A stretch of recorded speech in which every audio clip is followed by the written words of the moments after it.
Yeah. They're connected. It's connected now. Okay, so hello, Ivy. Happy Sunday. Sunday. Happy Sunday. Welcome to Sunday Sit Down with Sonia. Thanks for Sorry, having I'm just me. trying to Very do. excited. Um. So yeah, today we're going to be discussing. What are we discussing today? We're discussing your journey in Canada. I don't know if anybody's going to join us. Hopefully, somebody joins. People join us, but at least they'll If get they to don't, we'll watch keep it later. chatting. Uh-huh. Yeah, and then they can watch it later. Yeah, I think that's what usually happens most of the time. Like some last week though, a lot of people were on, but then most people like watched it later. Like I got saw so many more views later. Anyways, Mhm. so on Sundays I like to do Sunday sit down with Sonia, and I'm trying to do something where I talk to people about their journey in Canada or like in the diaspora as a whole, especially when it comes to business. And I know you do have a business, and you also have a you're also working, like you have a 9 to 5. So I still work for the man. exactly, so would like to just chat about your journey pretty much. The reason why I added relationships is because I heard you talk on Clubhouse, and I just really resonated what you said, and because I know a lot of people also ask about dating in Canada Right. and in like abroad in general. It's a concern for a lot of people who are moving here, A valid concern. immigrants. And so, yeah, so I know that a lot of them want to um, know about people's experiences, how they could learn from it, for their when they come, or if they're already here and are having problems with that. So let's start with, when did you move to Canada and how? I moved to Canada in 2010. My parents made the really hard decision to kind of move our family. So all five of us, my mom, my dad, and my two sisters. I have and so my mom said, you know what? My mom's a very intuitive person, and she figured that the life she wanted for us and the future she wanted for us, Nigeria just wasn't going to cut it. And sure, she could send all of us to school abroad, Mm-hmm. but my parents are very strong advocates of being very present, intentional parents, which means that they need a certain level of oversight to our day-to-day life, and not in a controlling way, in a invested way, if you know what I Mm-hmm. mean. And so it was like, yeah, we gotta go. And bear in mind, my parents were young, so when I say we moved here in 2010, I wasn't 10 or 5. I was in university, so I was in my third year of medical school in Nigeria. Mm-hmm. And Mm-hmm. so we made that hard choice. My sister was done university. She was done serving. She was actually applying to a master's program anyways. And my younger brother was in high school. My parents were well into, I mean, my dad was already in his 50s. And my dad was well in his 50s, right? And my mom was getting there. And so she's like, yeah. And my dad was right on board. He's like, yeah, we gotta go. And so we moved here in 2010. And then, so I've gone through all the facets of an immigrant, from landing in an unknown country with nobody to figuring out Mm-hmm. what you want to do with your life. But there was an additional layer for me because I was 3 years into a program that Program. supposedly Mm-hmm. changed my life. And I was like, hey, I'm going to have to start again. And you start to do all the research. It's like, okay, so what does it take to be a doctor in Canada? Girl, when Mm-hmm. I was like, 4 year bachelor's. And this is kudos to everybody who sits it out. You go and do that 4 year bachelor's degree and you do the MCAT and you send in applications and you cross your fingers and you get into med school and you go through med school and then you have to find a specialty and then you specialize and you have to find a resident program. And the thing was starting to sound so long, especially because it wasn't sparking joy in. And I think Mm-hmm. being in the Nigerian educational system already kind of killed my joy. Do you know what I mean? Because it, you can study medicine two ways in Nigeria. You can go to a federal university and maybe go through all the strikes, or you can find one of the unicorns, the private universities that offer a medicine program, which is what my parents did. They're like, if you're gonna do it, you do it right. You won't sit at home for a year if there's a strike and whatever. So I was in a private university, so they had invested a lot of money into my education already, but it was just so hard and it was just sucking my joy, and I didn't like it. Right. Mm-hmm. So I came here and I made the hard decision to, like, go back to school. start a whole different bachelor's program. And then, when you've had your whole life going in one direction, oh, I'm going to be a doctor, it was really hard to figure out what I wanted to be that wasn't a doctor. So I was like, okay, I'm just going to go to school for a year. And so I got into York on an undecided major. And I was like, this is your undecided major. This is your undecided major. You're just going to school every day. What are you doing here? What are you and, actually doing? Like, what's the and goal? then, and now when you have Nigerian parents, like, what are you really doing? What's an undecided? If I tell people now that my daughter is in university, what are you studying?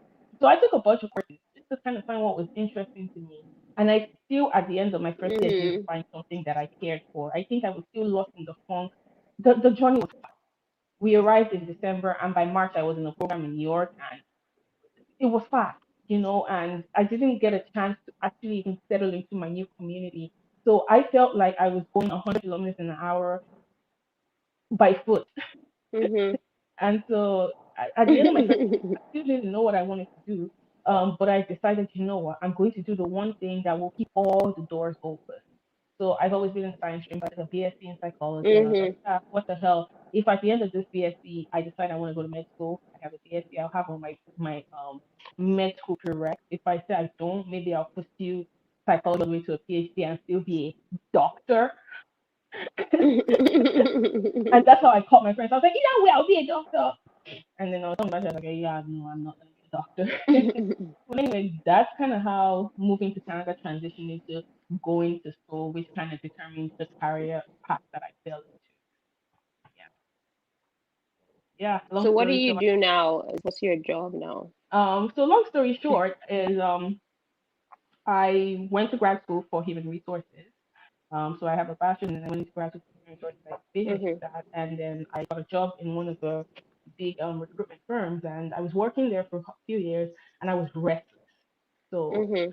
through all of that, talking to my bosses, I kind of transitioned into business analysis and I I pretty much started my career into tech. So I did nothing that I studied in school. You I'm school at currently all? at all. I'm currently a project manager at one of the big telecommunications companies in Canada, and I've been doing that for about 2 years now. And before that, I was a project manager at a bank, and I was a business analyst at. So I've worked in different industries. So over the course of my career, I've worked in the telecoms, the marketing, the finance, the equity, a little bit of here and there, but it's been fun. But all to say that school didn't really determine where I ended up. Yeah. And that's a lesson for like even us as parents and like future parents and our parents, you know, to understand that school does not always say where you end up, and the world is moving in different directions these days. Like there's so many ways to be successful. And so like even coming to Canada, I feel like a lot of people are under pressure to do, I mean, everybody wants to make money, so a lot of people are looking for the jobs or trying to transition into the jobs that will make them the most money. I Yep. don't know if, I mean, it's good if you can find interest in it, really, but I Hmm. don't know if you should force yourself to be doing something that, like you said, does not spark joy or you don't really have too much interest in. And that's where you, I guess, like sometimes it's not possible, so you just have to work for working sake to pay your bills and whatever. And then I guess that's where like businesses coming, people now try to start like a business in something they enjoy doing, or they Yeah. can do, so they can get joy from that and also make money from it. Hmm. So how did you um so when did you start? So you've been working in tech now. So when you Yeah. started working, you've been working in tech, Yeah. So I did HR or for did you 2 years. work as a human resource? I did that Okay. for all of maybe a year and a half or so.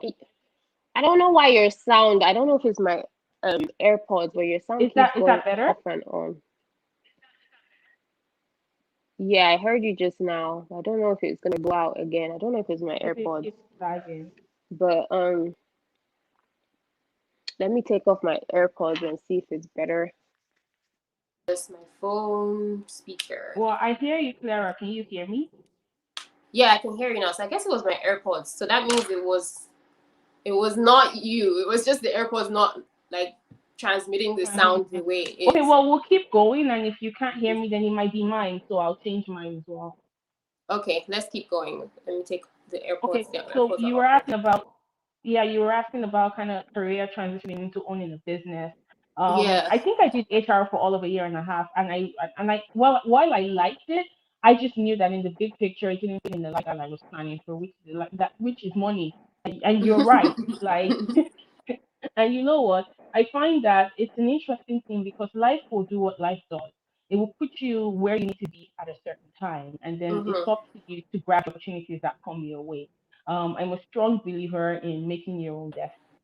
Mhm. Um, so ultimately, I did that. Like I was saying, I spoke to a boss, and I'm like, listen, put more stuff on my plate. I volunteer as tribute. If you're ever trying to expand, Mhm. put me on projects. I was ready for a challenge. And she's like, you know what, here, we're implementing this HRIS system, go be a business analyst there. So I went on to comments. We absolutely thought I killed the role, and I just transitioned into that.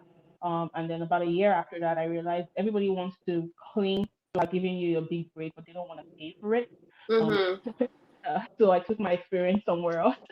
And I those people to put their money where their mouth was. Mhm. So that's how I kind of went through that. Now, in terms of starting a business, Before you go into the business part, did you have to do like what? Did you have to do extra courses, certifications to transition the now into project?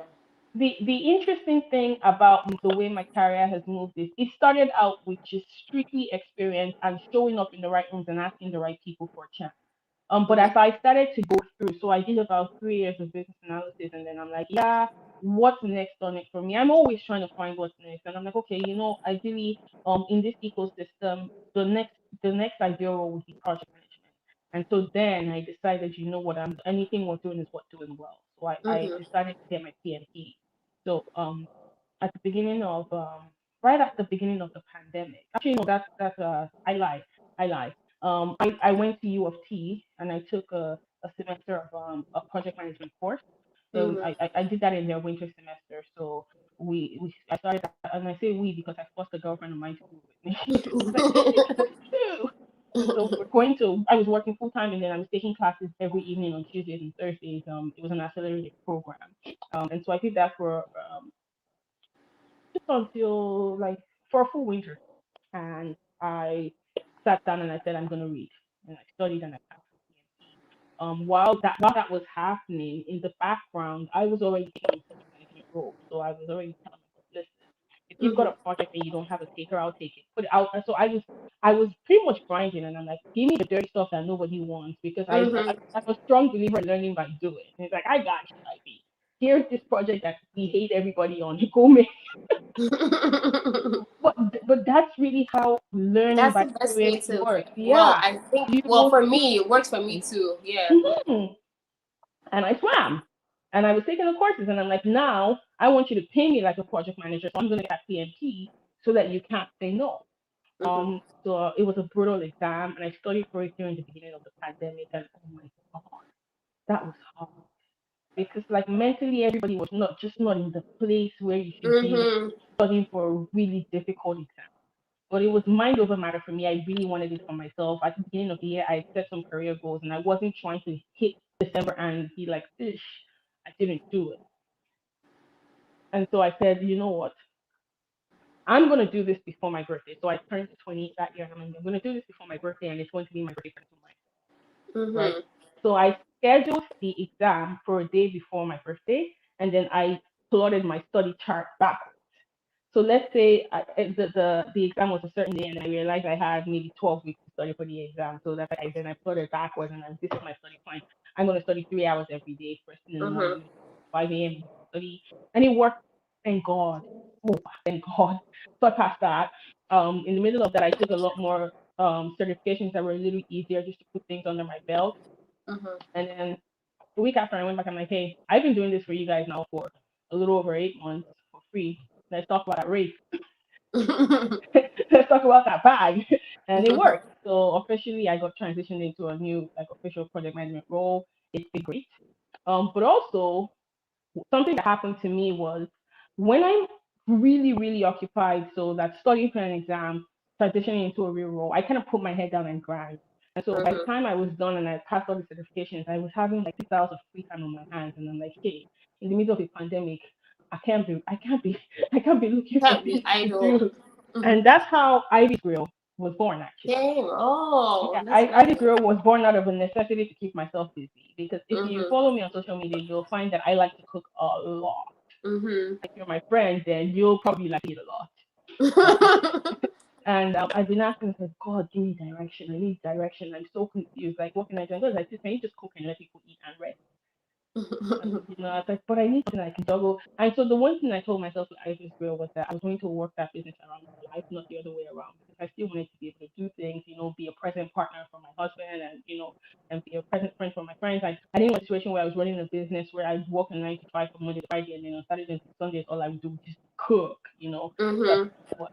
I'm going to just, I'm going to provide the premium service, and whoever wants it will pay for it, which means that Mhm. I'm going to cap it at a certain number of spots, and that's all I'm cooking for. I'm doing this Yeah. for passion. I'm not doing this for money. That's how it started. And then we did a soft launch, and we sold out within a day. I'm like, hey, God, people want to eat. Why? And then the next week, we sold out again. My husband like double the spots and see if they'll sell out, and they sold out. Like, I was like, okay, well, this is the thing now, eh? It's a thing.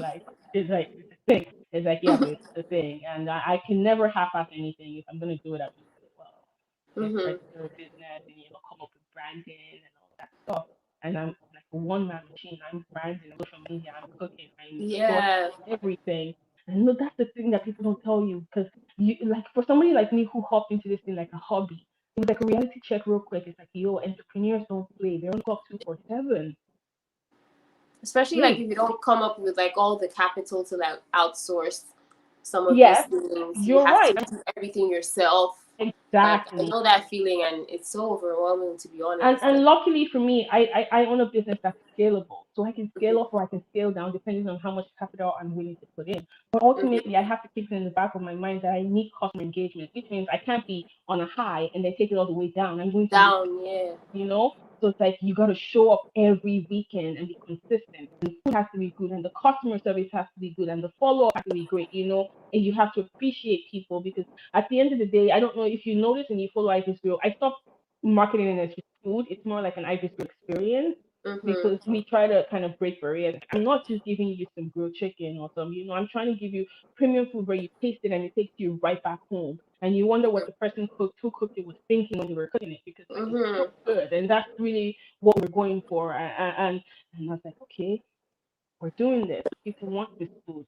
We're consistently selling out every weekend. So yeah, guys, if you follow Ivy on social media, it's not hype. We're selling out every weekend. It's really difficult to say no to people when you call me, because Mhm. we cap it at Thursday. We stop taking orders by Thursday so that we can stock and start to Mhm. prep food. Because it's a lot of work that goes into prepping barbecue that tastes good, and a lot of I can't just slap meat on the grill. And so if I tell you I'm sold out, chances are I'm really sold out, and it's not like I don't want to serve you. I just don't want to serve you suffer food. Uh, Mhm. so that happened, and it's been great. And so yeah, I started a business in the middle of a pandemic. Not That's crazy. and it's like a lot of people apparently did that. This pandemic, as much as it's been terrible, it really made people just have to come out of their comfort zone, because like what else? Like what am Yes. I doing? Like there's nothing else. So maybe we were so comfortable just chilling, going through life, hanging with friends, and all of that, and now you can't do any of that. So what can you do? People have to eat, and now with the pandemic, even the fact you think when someone is staying at home they're gonna be cooking themselves, but no, they're still gonna have cravings. They still wanna No, try something different. Like exactly. they actually get tired of the mundane, because it's like before we used to be able to go out and eat out every now and then. You can't, so you get tired of eating home food, home Yeah. cooked meals all the time. So every now and then, like at least once a week, maybe you want to spice up your life with some grilled chicken. That's why the way Yeah. you've even done it is Comfort great. food. The way you've done it is great. Like you've tailored it to a way that you can like meet up with orders, so you deliver on weekends, so you're not like making food every day of the week, pretty Mhm. much. Yeah, because I don't even know how you would have been able to cope with that, like Yeah, I with have your to job and prioritize my everything. mental health. Yeah, because I Mhm. can say I want to do it, but am I going to be giving 100% to my employer and giving 100% to my customers? The answer is no. And maybe No. one day Ivy's will scale enough for us to open an actual kitchen and hire a full range of staff that can. Yeah, hire And, people. but Then it's you not can do that. time. It's Yeah. not time. We have to scale slowly because you Mhm. have to understand your customers, right? And you have to be able to meet the demand when it's there. And like I said, I don't half-ass anything, and I hate for anything to not be a success right off the bat. So it's a Mhm. waiting game, and it's a game of consistency and showing up, you know.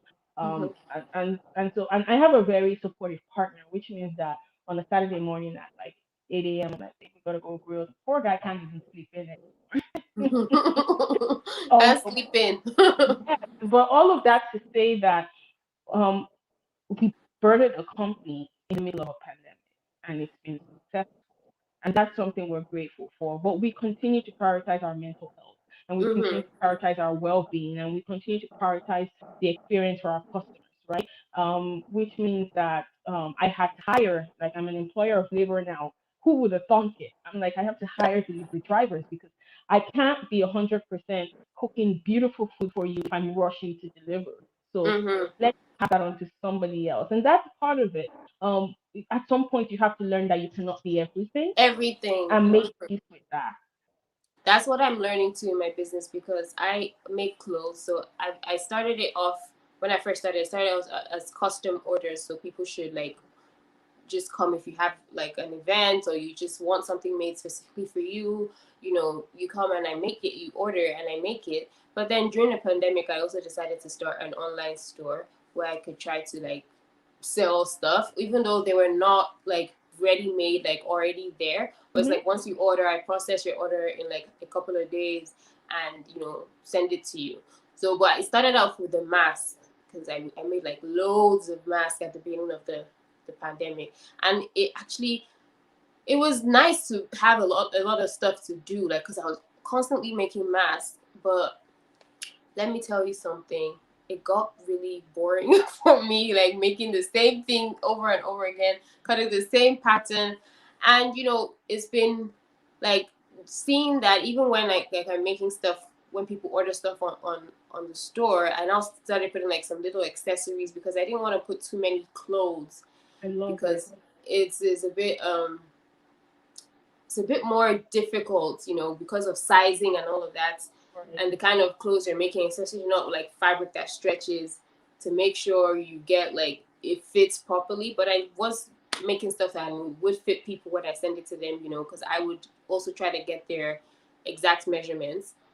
But then I just realized that, I don't think I'm going to be able to keep up with orders if I'm the one sewing everything myself. Right. Because, like you, I have a 9 to 5, and right now I'm even inspired by your story of like switching jobs within the company. I'm also trying to do that. Where I'm working, I think is a great place to be working.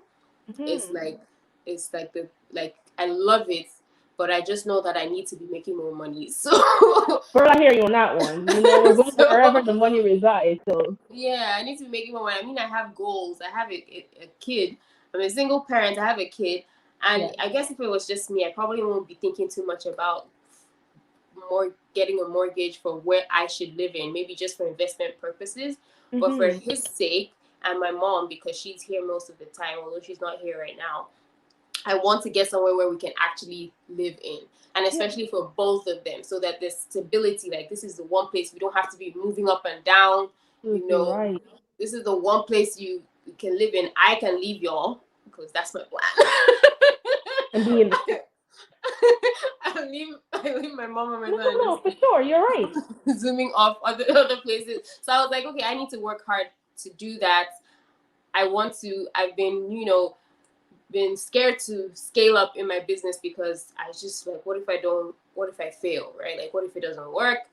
And I just had to sit down and think about how I can't sew all these things by myself. I don't even enjoy sewing the same thing over and over again. So even Hmm. if I say I have 20 of this in stock and I say people should pre-order and then I can make it, and so like maybe you take 2 weeks for or a month when after people have pre-ordered, right? Even the fact that I still have to so like repeatedly the same Yeah. thing is just It's a like lot. It's no. a lot. It's a lot. You're It's right. not something I want to do. And then I have a kid, I have work, I have, I'm just like, no, I can't. It's overwhelming. Like you said, you have to do all the social media, everything by yourself. And that one has been difficult, but I'm trying now to do that a bit more. Although for my business, it's just pretty much trying to, what you want to call it, trying to just have a presence where some people get like a catalog so people can see the stuff I've made, not Yeah. necessarily to push too much viewers there. But when someone actually, and I've not even been pushing it because it's like I don't want too much that I can't handle. But now I've realized that okay, I'm gonna have to find manufacturers and get someone to do the sewing. Like I show a sample and they do it. So, but another thing I wanted to ask with the your career and your, let's go into the relationship part now, and the business, how did, when you moved, how was the dating experience? Did it affect, did your trying to figure out what you're doing in school or even your career affect your dating experience and vice versa? Like did it do that? And then how did you, like, now you're married obviously, so how did that happen? Like just, yeah. To be honest, my story is very hybrid. So a lot of people is like, "Oh, you moved here and you're single." I actually came here and started a long distance relationship because, I mean, I was I was already in university, so I was in a dateable age. I had a boyfriend. Mm-hmm. So when we moved here, we continued our relationship. It was brutal. I was having to go back to Nigeria twice a year. Expensive. Mm-hmm. And we were very young, but we were really, really trying to make that relationship work. And sometimes it happens that, you know what, when you're young, you're not supposed to be in a relationship with somebody forever. You should Mm-hmm. get the opportunity to meet people and experience other people. And so maybe that didn't necessarily work out at that point. And so, it meant that I had to start learning the Toronto dating scene at least 3 years after I had moved to Toronto. So bear in mind, I was now out of university. My university experience was very fast because I chose to stay in a stream where my credits were transferable. So Mm-hmm.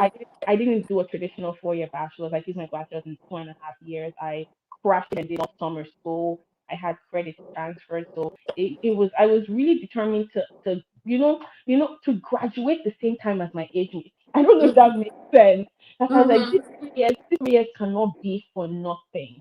Mm-hmm. That's 3 years. So I was blessed enough where credits got transferred, and I'm like, I'm just gonna crash this. So I all the time where I was supposed to be, experiencing school and being a freshman and being a senior and having fun, I didn't have your traditional university experience. And the summers when I'd be supposed to be here and partying and having fun, I'd be in Nigeria, Mm-hmm. which is a different experience because I think it was better. Like it was lit. Mm-hmm. It was lit, but it was different. So then I was now having to learn the Toronto dating scene after 3 years, and that was raw. That was raw. That was rough So because many I people have the wasn't. same. Yes, and then I wasn't 18 anymore. I Mm-hmm. wasn't 18 anymore, and so I had to be a little more intentional. I couldn't date just anybody, and that's not to say I tied the importance of who I dated to my age. It was just where my mindset was at, and so I don't know if you were. We were in a clubhouse room discussing relationships, and that's where I had to pretty much coach myself out of my mentality. It's like, gosh, you gotta put yourself out there, which means even when you don't feel like it, you gotta dress up and be pretty and go out and be open to meeting new people. People, yeah. Yeah, like you have to be willing to meet people and give different cultures a chance, and just have fun and not attach too much seriousness to everything, you know. Like let's just have a good time. So the Toronto dating thing for me was interesting because I dated every nationality I could think of. I think the only nationality I didn't date, actually not every nationality, but to be fair, almost every what do you call it? Race race. There is, yeah. Mm-hmm. I don't think I dated any Asian, um, but it was fun. Dating white guys and dating black guys and South American guys, Caribbean guys and African guys, and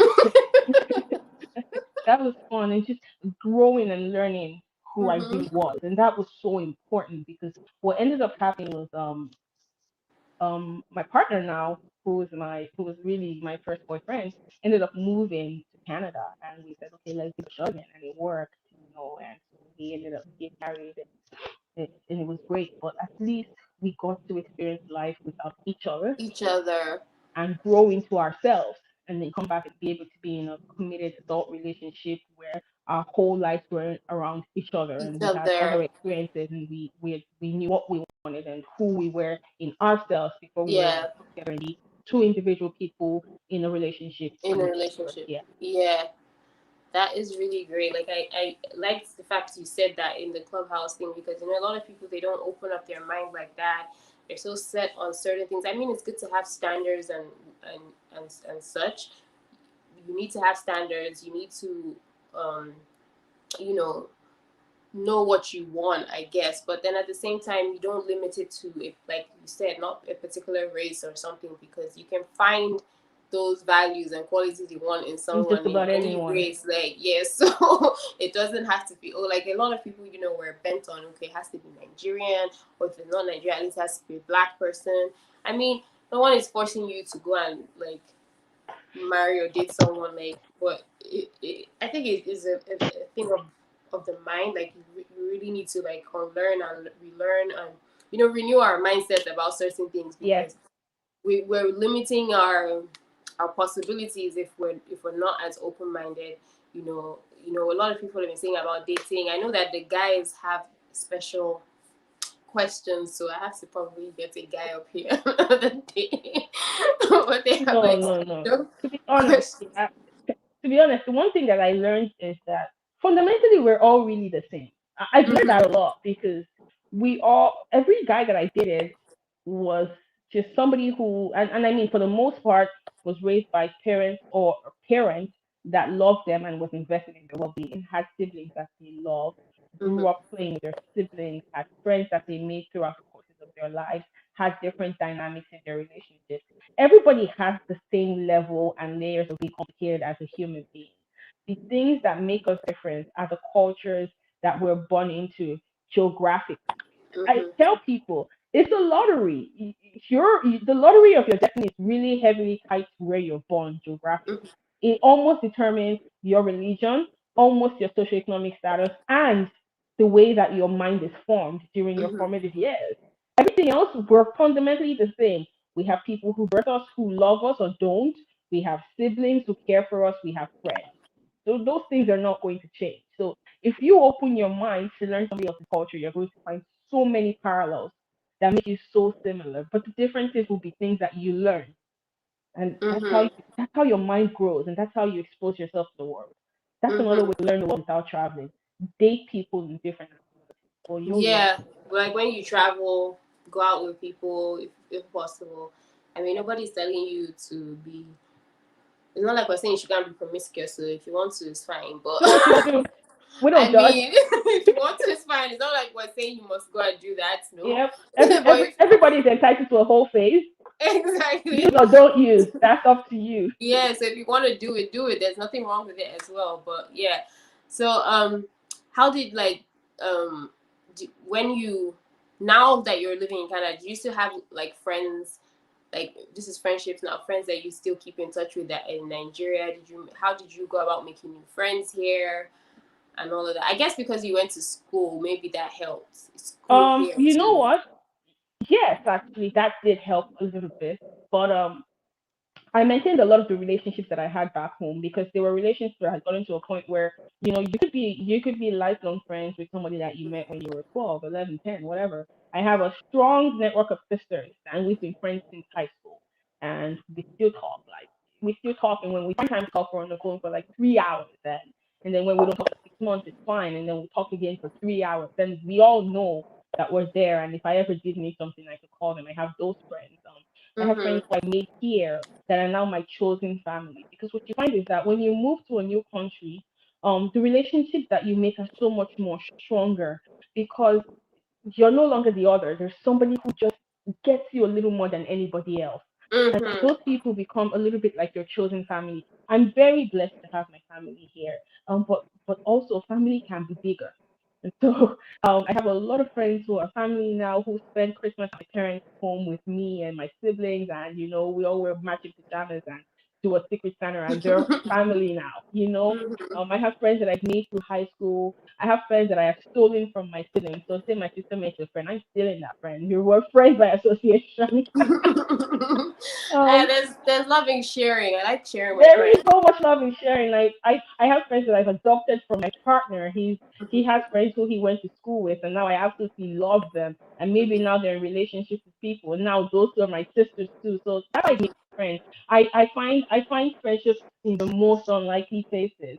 I've had a girl who did my hair, and we became like really great friends.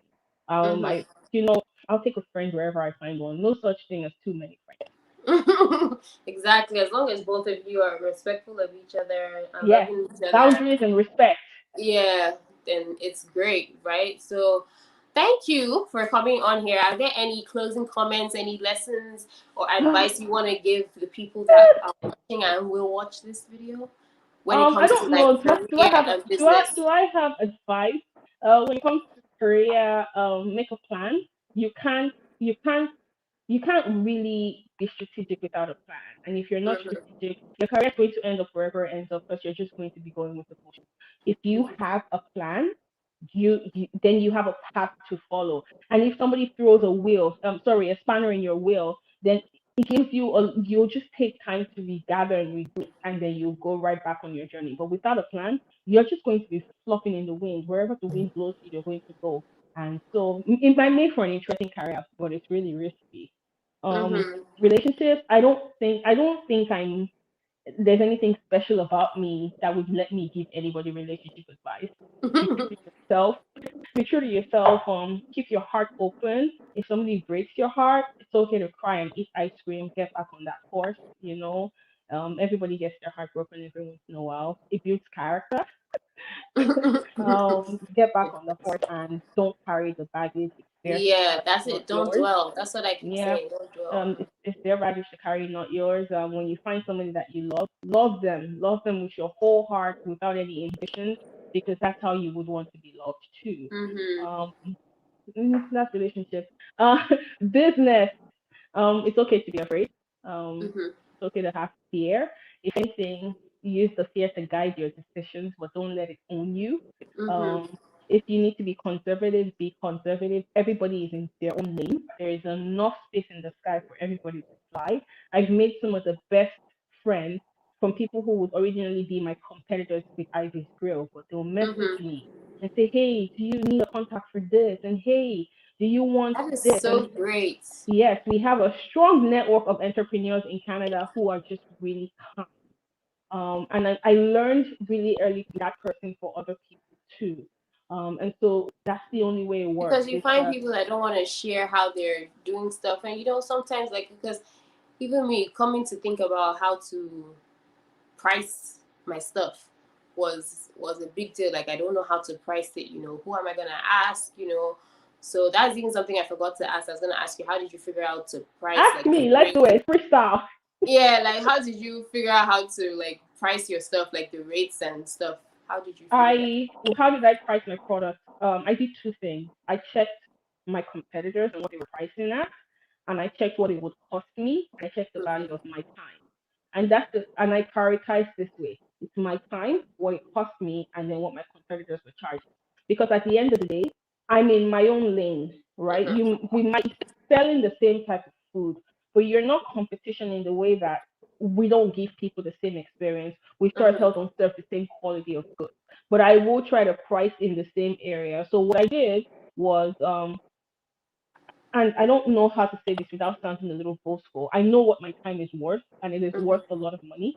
So if I was working a 9 to 5 on Monday to Friday, if I'm going to take an extension of that into a Saturday and Sunday, if I'm grilling for 5 hours, I need to be able to make that same amount of money by the end of the 5 hours. You know what I mean? Mhm. That was the beginning. Also, I don't cook with just anything. I try to source really premium products. You've had my food before. I don't. Mhm.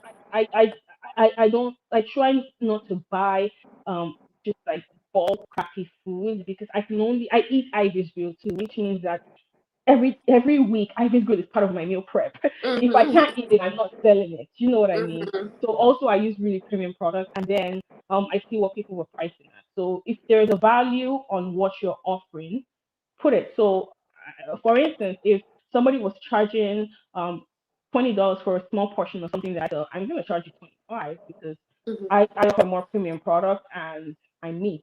Hmm, Mhm. that's how I price. So some people say, "Oh my God, I think it was a little expensive." And they try to back, "Oh no, it's not expensive at all. Totally worth it." And that's Yeah, usually the I feedback. tried it. It was really lovely at that picnic. In fact, someone was asking me about grilled fish yesterday, and I Oh recommended you to them. But apparently, like I didn't know it had to be ordered like yes, we literally don't take before day of Thursday, so orders. that Yes, yeah. So I've told them now, like, so just know that if you know you're going to be craving fish, order it during the week so that they deliver out on the weekend for you. Grilled fish or yes, grilled, yes, guys. anything you're trying to. So another thing I was gonna ask is like, do you pay yourself a salary from your business, or how do you do it? Like, What how do you channel the income you make? Okay, so I want to But be brutally asking the honest to deep tell you questions. something. No, no, I love it. I want to be brutally honest to tell you something. When I started Ivy's Grill and it's like, oh, this is a way to keep myself busy because I have all this free time on my hands. I'll tell my husband, this business is to stay sick, this is money for Chanel. And we should and he's like, you're not serious. And I'm like, watch me. And then I obviously wasn't serious. But when I started, I do pay myself out of Ivy's Grill, but Hmm. a lot of the money actually goes back into the business. So when I Into say the I pay, business. yes, so when I say I pay myself, every once in a while, if I have a personal need that I don't want to personally take from my personal finances, I'll take it out of the business because we have generated that kind of revenue. But for the Mm-hmm. most part, because like I said, I'm scaling our growth and I buy really premium produce, a lot of the money goes back into sourcing produce Into the as yeah. well. So sometimes I'm at the farm and then talking to the farmer, and if he has a really good cut of meat and I know it costs a little more, I'll buy it because I want people to taste that quality. Also, I'm growing the business and I'm starting to create little boutique offerings within Ivy's Grill. So, for instance, you see where during a holiday we'll have a special, like we had our Christmas feast and we have dinner for two coming up for Valentine's Day. But another thing that I'm looking into offering in the summertime is a bit of a dinner club slash private dining experience. So which means if you want me to come to your space and prep like dinner for you and a bunch of your friends, well and happy to do that. We're also trying to buy a bigger home so that we can convert a portion of that space into offering private dinings where people can Mm-hmm. come in and we'll have a dinner club. We actually did a soft pilot launch in September of last Yeah, I year, think I saw that. and Hmm. then we had one for New Year's as well. So my sister is an amazing chef, by the way. She actually won Yeah, Wall of I saw Chef that Canada. too. I know So that. she's a Hmm. phenomenal cook, and so me and her every once in a while will come together and create a phenomenal tasting menu. We're trying to expose people, especially Nigerians, into the world of gourmet culinary like art. We want you to taste produce that you typically won't eat. We want you to eat oysters and we want you to eat lights and we want you to eat, ceviches and we want you to eat tartars and be open that, oh yeah, you can eat raw fish and you can eat raw meat. We just have to prep it the right way. And you know that there is a world of food outside of jollof rice, Hmm. no jollof rice under. We love jollof rice. But when we call you in for a five-course tasting menu, we want you to experience what's out there in terms of food. So that one day when you find yourself in a nice five-star restaurant, you know what to order because you've had it before. That's really what we're trying to do. So I'm trying to grow Isis Grill that way, which means all of the capital that comes in usually goes right back in for like research and development. When we do dinner clubs, we're buying really expensive food. We're working with local farmers. Um, we're sourcing food from as far as Prince Edward County. I took a trip down there in the summer, met a few farmers, and we went on the farms. And now we know where we can get really great produce Hmm. because it's farm to table. If the food is grown well, when you cook it, it will taste good. Good. Yeah, so that's really what we're trying to do. But yes, I do try to pull some money for myself out of Isis Grill. Do I pay myself a salary? Not Yeah, really. I not don't need really. a Yeah. salary from Isis Grill. My 9 to 5 is well enough to sustain me. Hmm. But what Isis Grill does is it gives me a risk-free way to explore all of my passions without having to take out of what I earn personally. Earned, yeah, that's great. Like, I think that's the same with what I do. I don't pay myself a salary, but it does definitely help out with stuff when it's necessary. I Yes. do obviously reinvest into the business, and I did a lot of that during when the pandemic started. But then it does help just to have that extra income, Yes, it does. A just nice in case, cushion. like for something, this is coming. So what I just I registered my company as soon as I moved, even before I started sewing here. I registered as soon as I moved here. I just wanted to get that name locked down, here. And so once I started properly in 2019, and I knew that I started filing my taxes for the business. Now I've just decided to separate like the accounts. Before I had everything was coming to my account, but right now I've decided to separate. I have the business account. I have a credit card I use for that, so I know exactly what I'm doing That when it keeps comes your to books taxes. clean for sure. That keeps your books clean. One thing Yeah. that I will say, if you're a budding entrepreneur, you're somebody who's looking to go into business for yourself, talk to an accountant, get an accountant. They cost nothing really, and if Mhm. you can do the work yourself, there's a lot of resources on Google that you can tap into. I have a personal accountant only because my line of work states that I have that, and then Have that, having a yes. business just keeps it a little cleaner so that there's a separation of church and state. Hmm. I'm never mixing finances. Those things are very Exactly. important. You never ever want to know the bad side of the law. So yeah. Especially when it comes to taxes and stuff, like you could be saving yourself a lot of stress, when you know which one is for your personal, which one is your business. You know, the the first time I had to file for my business, I had a friend who knows like these. She's a tax. What do they call them? I don't know, but she's a tax professional, or whatever. So she helped me with it. She didn't charge me because she's not allowed to do it as a business because she works for a Mhm. company. So she just helped me with it. But then this time, I found an accountant. I was like, okay, I definitely have to, since I need someone to, I don't know, it was 2018. It's now we're gonna file for 2020. Yes. So now I said I'm gonna use like a separate accountant to file for 2020 because I definitely did make a lot more money in 2020 than 2019. In 2019, I did very good because it was open. Yeah. Like, so people were ordering stuff to wear out in 2019, but I guess because of the mask, I probably did a lot more in 2020. But yeah, thank you for coming on Thank you for here and having me. sharing. And you guys that are watching and will watch, make sure you check out Ivy's Grill. If you have any questions for her, you can leave it in the comments and I will get her to answer them. Like, I'll direct her to the comments to answer you guys Absolutely. if there are any questions. But yeah, thank you for coming. I'm trying to do this more. I want to really talk to people that are starting businesses about their career and especially the business part, because everybody's trying to be financially free and a business does help. Do you think you would ever do your IV's Bill full time? No, I mean, the way it works, you don't have to. I don't unless Yeah. I'm ready to scale and be Mhm. bigger. And if I ever have to do that, I will outsource. Obviously, keeping an eye on productivity and Mhm. quality. But I really love what I do, and it pays very well. It would be a lot of income to pass up on if I can do both of them concurrently. I will never say never. Maybe I just will grow one day and will have like a huge Chain range of of offerings. restaurants. And yeah, who knows? Who knows? But until that happens, I'm clocking and punching in my time and and working for the man. That's great. That's great. Thank you so much Thank again. you, Let me Sonia, for allow you go having back me. to fulfilling the orders or like Yeah, no, this one you're letting me go back to napping. Today I'm taking napping. Okay, because yeah, it's Sunday, so you should have I'm done. gotten most Yeah, of them out right, but yeah, by now, they're all out. yes. The driver's out on the road, so expect good food, folks. All right, then. Thank you so much. Thanks. Go nap, Take care. and we'll definitely do this again sometime. Absolutely. Just let All me know. right, then. Bye. Thank you. Bye.